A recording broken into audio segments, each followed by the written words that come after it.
Now, the reason she called Joseph is, over the past 20 years, the one family member who had basically tried really hard to stay in touch with Rita after she cut everybody off was Joseph. And so she figured if there was anybody in her family who would not judge her for the silence and, being cut off, it would be Joseph. And so a couple of seconds later, a phone rang inside of a house pretty far away from the hospital, but still in New York. And this was Joseph's house, and he was sitting on the couch reading a book, and his wife was in the kitchen doing her thing. And Joseph, he answers the phone, and when he hears Rita's voice, he couldn't believe it. He was shocked to hear her after so many years, but immediately the feeling he had was relief. He and his sister, before, Lewis had left and kind of destroyed Rita's life, Joseph and his older sister had been very close, and it had really broken his heart when Rita had cut him off. I mean, he felt like if there was one person that Rita would have stayed in touch with, it would have been him. But he didn't judge her. He was ready to hear whatever she had to say because obviously something big had to have happened for her to call him. And so he asked her, what's going on? What's going on? And Rita would explain, she fell and she needs help. And Joseph was like, I will be there as soon as I possibly can. And also, I'll have my wife swing by your house to grab, your toothbrush and some toiletries and a couple of things from home to make your stay at the hospital a bit better. But we're going to get through this. I'll be there as soon as I can. A few hours later, as Joseph was making his way to the hospital to see Rita, Joseph's wife was on her way to Rita's house to pick up her things. And so she pulled up in front of the house and she looked up at the big brick house and it looked the same as it had, 10, 20 years ago. She made her way up to the door. She didn't knock because she knew nobody was home. And so she used the key that Joseph gave her. She unlocked the door. She opened it up and immediately she was hit with this horrible smell. So Rita was basically a hoarder, and so she had lots of, plates of food and all this stuff just kind of jammed inside of her house, and it was all rotting, and so her house really smelled horrible.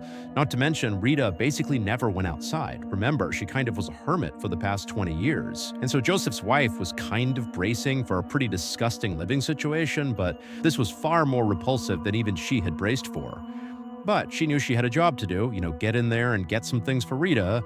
And so she kind of began breathing through her mouth only to avoid the smell. And so she stepped into the house, which again, was piled high on either side of the hallway with newspapers and just kind of junk.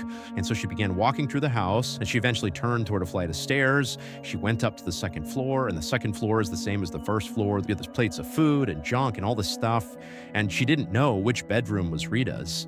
So she just went to the first door that she saw, and she opened it up, kind of hoping that maybe this would be Rita's bedroom. But the second she opened up that door, not only was she hit with more horrible smells, but she saw something in this room that she was not braced for, something that terrified her to the point where she shut the door, turned around, and sprinted out of the house, practically screaming. And then as soon as she was outside, she dialed 911.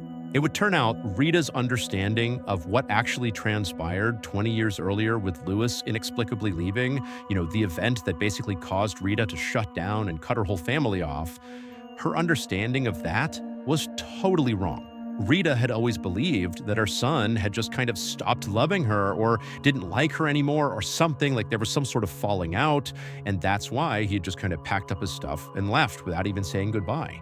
But that wasn't true.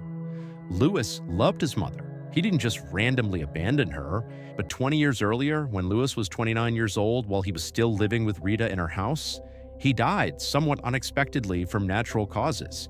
It's believed he had some sort of terminal illness that he may or may not have known about, and it's unclear if he even communicated that he was sick or that he had this illness to his mom. And so 20 years earlier, he went into his bedroom one night and he passed away in his bed. And his mother, Rita, instead of going into his bedroom and checking on him, just didn't go into his bedroom and instead convinced herself that her son must have abandoned her because he didn't love her anymore, and it sent her into the spiraling depression and she cut off her whole family, when in reality, Lewis had never left her house. He was still laying in his bed upstairs all those 20 years.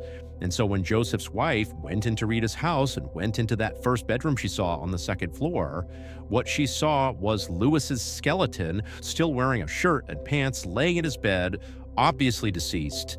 And that's why she went running out of the house and called 911. And so in a very bizarre and morbid way, it was this discovery by Joseph's wife that would ultimately bring Rita back together again with her family.